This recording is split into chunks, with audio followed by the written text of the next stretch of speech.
তিনটি বিষয় নিয়ে আলোচনা করব। একটি হলো জনাব তারেক রহমান সাহেবের পোষা বিড়াল, দ্বিতীয়টি হলো তার জন্য কেনা একটি বুলেট প্রুফ বাস এবং একটি বুলেট প্রুফ জিপ, আর 3 নম্বর হলো যে এই মুহূর্তে পত্রপত্রিকা মিডিয়া এবং আন্তর্জাতিক মিডিয়া তারা জনাব তারেক রহমান সাহেবকে বাংলাদেশের ভবিষ্যৎ প্রধানমন্ত্রী হিসেবে অভিহিত করেছে। তো এই বিষয়গুলো আমাদের রাজনীতিতে কি নেতিবাচক প্রতিক্রিয়া তৈরি করতে পারে এবং আগামী দিনের রাজনীতিতে কিভাবে অশনি সংকেত তৈরি করতে যাচ্ছে, এই বিষয়গুলো নিয়ে আলোচনা করব। আলোচনার শুরুতে যে বিষয়টি বলা দরকার যে এটি কেন জরুরি, যে একটা বিড়াল, একটা বুলেট প্রুফ গাড়ি বা কেউ যদি কাউকে প্রধানমন্ত্রী হিসেবে বলে, এটি রাজনীতির জন্য কেন ক্ষতিকর হবে বা সমাজের জন্য কেন ক্ষতিকর হবে। প্রথমত কনক্লুশনটা দিয়ে নেই। যখন আপনার এই সমাজে অনেক বড় বড় গুরুত্বপূর্ণ সমস্যা থাকবে, সে সকল সমস্যা বাদ দিয়ে আমরা যখন ছোট ছোট সমস্যা নিয়ে নাচানাচি করব, যখন আপনার কাছে খুব মহামূল্যবান সামগ্রী থাকবে, সেই মহামূল্যবান সামগ্রী আপনি ডাস্টবিনে অর্থাৎ ভাগাড়ে ফেলে দিয়ে ভাগাড়ের ময়লাগুলো নিয়ে আপনি আনন্দ করবেন, উল্লাস করবেন এবং ময়লাকে আপনি ভালোবাসবেন, আবর্জনাকে আপনি ভালোবাসবেন, তখন সেটা কী ধরনের বিপর্যয় তৈরি করতে পারে সমাজে, সেটা ইতিহাসে লিখিত রয়েছে। আপনারা জানেন যে পৃথিবীতে অনেক কলহপ্রবণ জাতি ছিল, যারা মহাকালের পুরোটা সময় ধরে পরস্পরের সাথে কলহ বিবাদ করেছে। তারা বেশিরভাগ সময় অন্য জাতিগোষ্ঠীকে হিংসা করেছে এবং শত্রুতা সৃষ্টি করেছে সবার সঙ্গে। আর যখনই তারা সময় পেয়েছে নিজেরা দ্বন্দ্ব এবং সংঘাত করে হাজার হাজার বছর ধরে এই পৃথিবীতে বহু বিপর্যয় সৃষ্টি করেছে। এবং ক্ষেত্র বিশেষে এমনও হয়েছে যে মহান আল্লাহ রাব্বুল আলামিন বেশ কয়েকবার আসমানি গজব দ্বারা পুরো সেই জাতিটিকে ধ্বংস করে দিয়েছেন। এর মূল কারণ ছিল যে তারা বিতর্ক করত, তারা ঝগড়াঝাটি করত এবং অহেতুক যে বিষয়গুলো দরকার নেই সেই বিষয়গুলো নিয়ে তারা বারবার নিজেদের মধ্যে দ্বন্দ্ব, সংঘাত, মারামারি, কাটাকাটি, এমনকি যুদ্ধ বিগ্রহ পর্যন্ত করত। জাতিটির নাম বনি ইসরাইল। বনি ইসরাইল জাতি একটি বাছুর নিয়ে, মানে একটি গরুর মূর্তি, সেই গরুর মূর্তি নিয়ে কি পরিমাণ যুদ্ধ করেছে, 10 লাখ লোক পরস্পরের সাথে কিভাবে যুদ্ধ করেছে সেই কাহিনী পবিত্র কালামে পাকে বর্ণনা করা আছে। এর বাইরে যখন একটি জাতি নেতা নির্বাচন করতে বাধ্য হয় এবং সেই নেতা নির্বাচন করতে গিয়ে তারা ভুল করে, সেখানে তাদের জন্য যে কত দুর্ভোগ এবং দুর্দশা আছে সেটা আমরা পবিত্র কালামে পাকেও এর অসংখ্য উদাহরণ আমরা দেখতে পাই। ভিডিও বড় হয়ে যাবে, এজন্য সেই বিষয়ে আমি বললাম না। আমাদের এই সময়টিতে যা হচ্ছে সেটি হলো, জনাব তারেক রহমান সাহেব যখন লন্ডনে ছিলেন, তার কন্যা জাইমা রহমান একটি বিড়াল পুষতেন। কে বা কারা হঠাৎ করে সেই বিড়ালের সঙ্গে তারেক রহমান সাহেবের একটি ছবি দিয়ে সেই পোস্ট করে এবং নিঃসন্দেহে তারেক রহমান সাহেবের ঘনিষ্ঠজন যারা আছে তারা হয়তো নিতান্তই অল্প বুদ্ধির মানুষ, রাজনীতি বুঝেন না এবং মানুষের মনস্তাত্ত্বিক এবং বাঙালির মনস্তাত্ত্বিক বিষয়াদি সম্পর্কে একেবারে গবর গণেশ। এরকম গবর গণেশ কেউ প্রথম এই একটি বিড়ালের ছবি তারা ছাপিয়ে দেয়।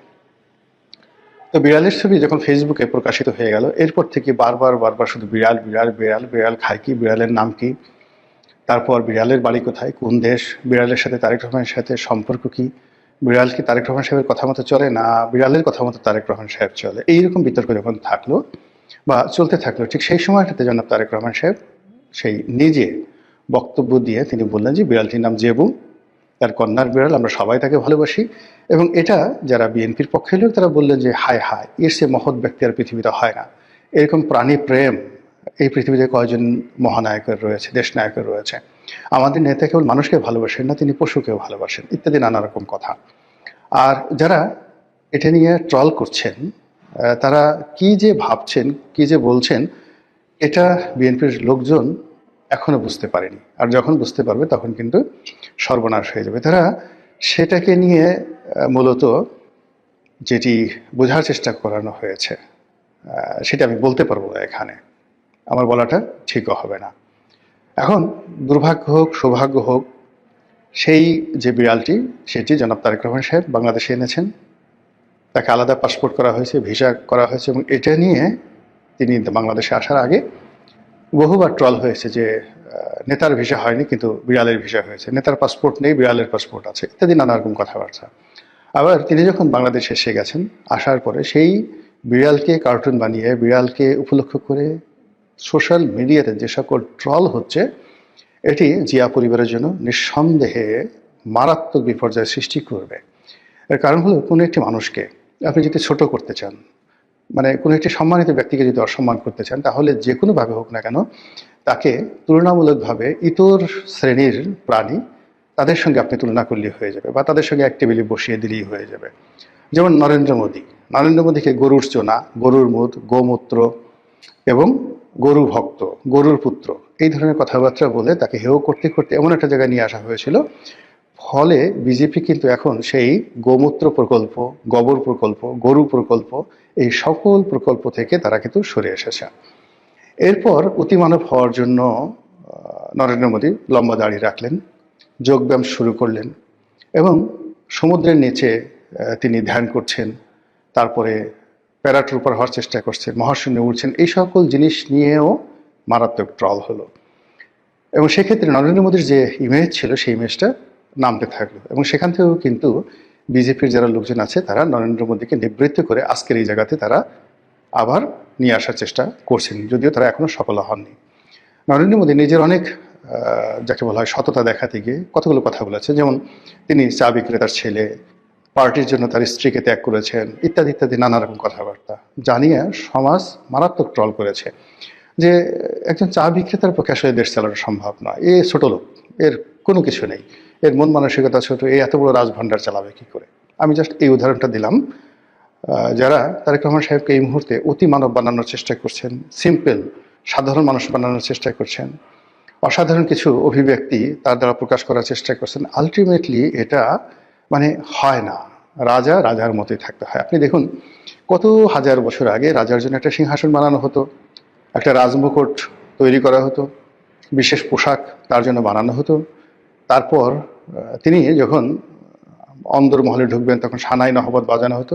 আপনি এটা কীরকম একটা অবস্থা চিন্তা করুন তো, সকালবেলা তিনি ঘর থেকে বের হয়ে যুদ্ধে গেছেন কিংবা রাজদরবারে বসেছেন, আবার বিকেলবেলা যখন তিনি রাজপ্রাসাদে ঢুকবেন স্ত্রীর সঙ্গে বা তার যে হেরেম অন্তর্মহলে ঢুকবেন, তখন সেখানে মানে এক ধরনের লোকই ছিল যারা ঘোষণা করতো, নকিব ঘোষণা করতো, হুঁশিয়ার, সাবধান, আলাম্পনা আগিয়া। একথা বলার সঙ্গে সঙ্গে ঢোল বাদ্য বেজে উঠত, এবং ওখানে সবসময় সানাই বাজানোর জন্য, নহবত বাজানোর জন্য এক ধরনের শিল্পী 24 আওয়ার্স থাকতো। তারা সেই রাজার আগমনকে আনন্দমুখর করার জন্য সানাই বাজাতেন। এটা এখন পর্যন্ত চালু আছে বিশ্বের সকল রাজপ্রাসাদগুলোতে।